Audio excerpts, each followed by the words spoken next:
Okay, welcome to Tip TV. Obviously, we are here at the Master Investor Show, and joining us now is Jim Mellon. Jim, thanks for coming on. My great pleasure. I listened to your speech earlier on the main stage, and you were talking a lot about longevity in terms of we're going to be living, you see it, longer, so 20, 30. You probably longer than me. Well, I'm not sure about that, the way I'm going. But in terms of one thing that really interests me is you spoke about the opportunities there, and you see real potential in that we will be living for significantly long periods of time. What's the impact, do you think that's going to be on the way we govern, the way we're talking about now the problems with social care, the problem of dealing with older people. Do you think this is going to be something which is going to have a revolutionary impact on the way governments work and governments provide for their citizens? Yes, I think you're right, because there are two things here. The first is we all live longer, but if we live elderly lives where you're sitting dribbling in a chair in a nursing home, that's not much of a life. So we've got to transform elderliness, which is the diseases of old age, into welderliness, where you actually have a health span, as they call it in America, that's much longer and contiguous with your lifespan. So in the last year you might go downhill, but not in the last 10, 20, 30 years, because the burden will be unsupportable.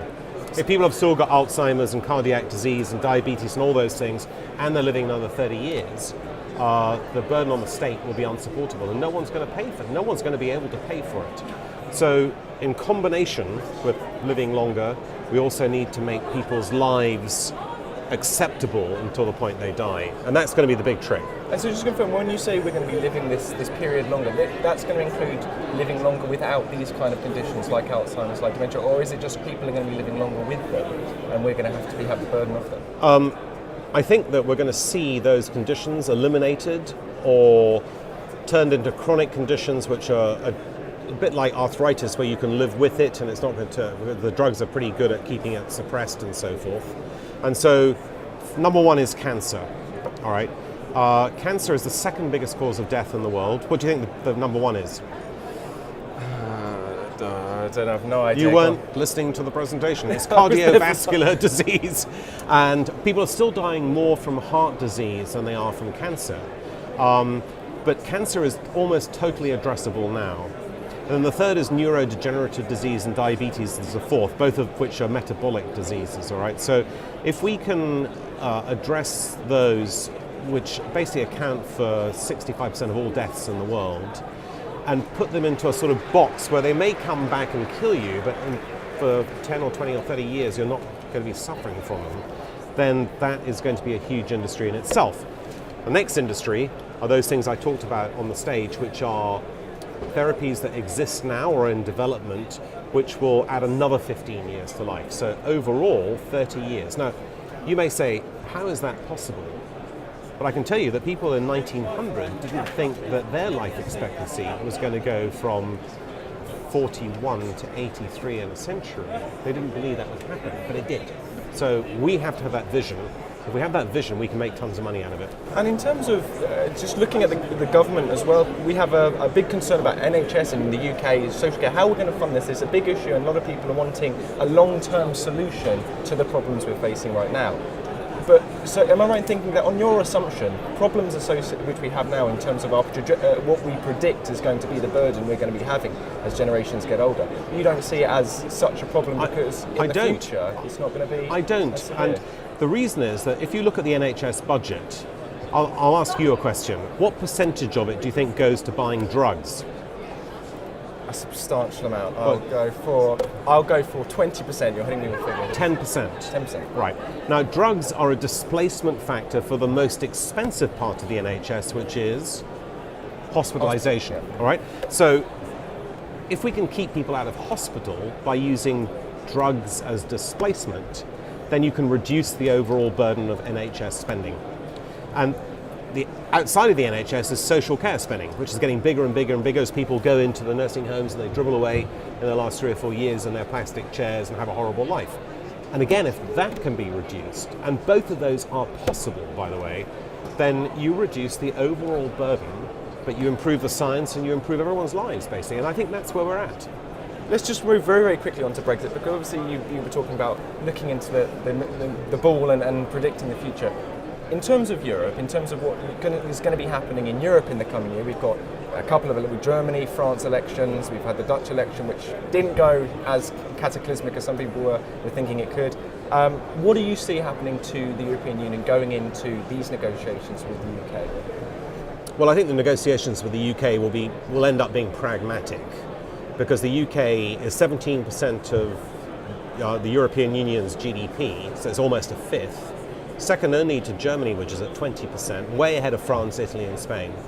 And they sell more to us than we sell to them by a country mile, basically. And so they will need the UK to still be an important customer for them, and there's all this talk of punishment and exit bills and so forth is rubbish. I don't think the UK is the big issue. I think the issue is who else is going to leave the European Union, because although they would like to make the UK an example of why you shouldn't leave the European Union, it may well be an example of why you should, because the UK is prospering. It's doing better than any other country in Europe as far as I can see. And so it may be that other countries, those who are very disadvantaged by the European Union, like Greece and Portugal and Italy, may just decide to leave, or at least leave the euro.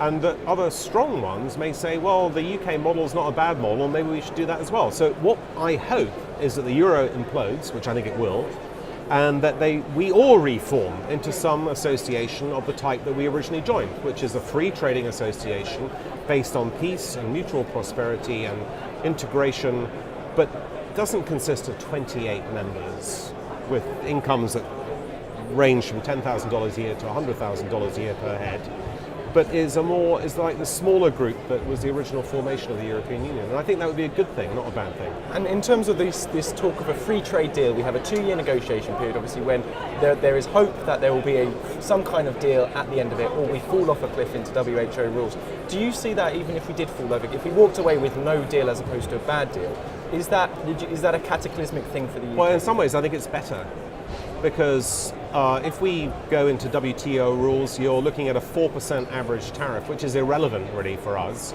because the elasticity of our exports is not that sensitive to a 4% tariff or not.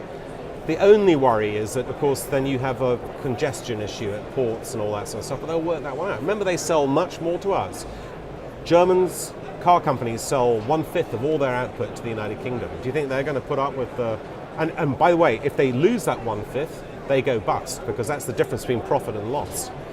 There are plenty of other examples of that. So I think I think the big problem is that the European Union itself is facing very, very, very big difficulties, and in a way it's a shame that Brexit's happening at the moment, because it's just almost putting a nail into their coffin. But we are not the cause of their difficulties. They are their own fundamental cause of their own difficulties by stupidly overexpanding and also imposing the euro common currency. And if they hadn't done that, we'd still be in, basically. And also, if they'd given Cameron something more than those stupid concessions, supposedly, that they gave him, I think he would have won the referendum. I mean, that was obviously with Angela Merkel, who was the well, she gave us nothing, really. Is she going to still be around, do you think, end of this year? I say it's 50-50. What about France? France, Aaron Banks is saying that she's got a good chance. My view is that she's a 10% chance. But then, with her or without her, with Macron, with her, whatever, it's the same in France. They're going down a big, long hole, and they don't seem to be doing anything to get out of it. Jim Mellon, thanks very much for coming along to the Tips.